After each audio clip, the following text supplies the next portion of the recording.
What's Bitcoin? Bitcoin is a decentralized digital currency that can be bought, sold, and traded without a middleman like a bank. Satoshi Nakamoto, who came up with the idea for Bitcoin, first talked about the need for an electronic payment system based on cryptographic proof instead of trust. Every Bitcoin transaction that has ever been made is recorded on a public ledger that anyone can look at.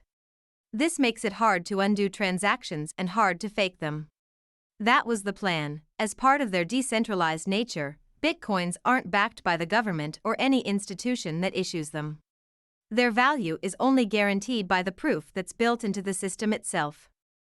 Anton Mozgovoy, co-founder and CEO of digital financial services company Holy Held, says, "The reason it's worth money is because we, as people, decided it has value, just like gold." Since it became public in 2009, Bitcoin's value has gone up by a lot. It used to sell for less than $150 per coin. Since there are only 21 million coins available, many people think that its price will only go up as time goes on. This is especially true if more large institutional investors start using it as a kind of digital gold to protect themselves from market volatility and inflation. There are more than 19 million coins out there right now. How do you use Bitcoin? A blockchain is a type of digital record that is stored in many different places. As the name suggests, a blockchain is a collection of data that is linked together. It is made up of pieces of information called blocks that contain information about each transaction, such as the date and time, the total value, the buyer and seller, and a unique code for each exchange.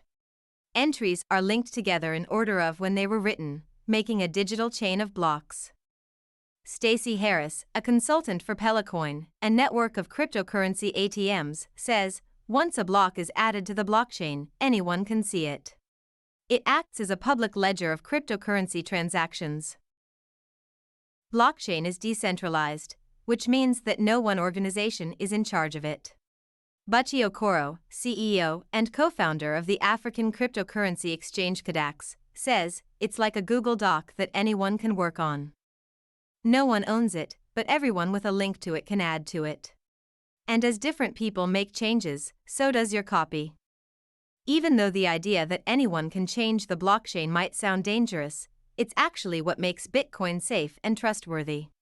For a transaction block to be added to the Bitcoin blockchain, it must be confirmed by the majority of Bitcoin holders, and the unique codes used to identify wallets and transactions must follow the right encryption pattern.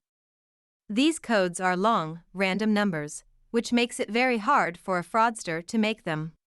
Because blockchain verification codes, which are needed for every transaction, have a level of statistical randomness, it is much less likely that anyone can make fraudulent Bitcoin transactions. How do you mine for Bitcoin? Adding new transactions to the Bitcoin blockchain is what Bitcoin mining is. It's hard work. Proof of work is used by people who want to mine Bitcoin. They use computers to race to solve math puzzles that verify transactions.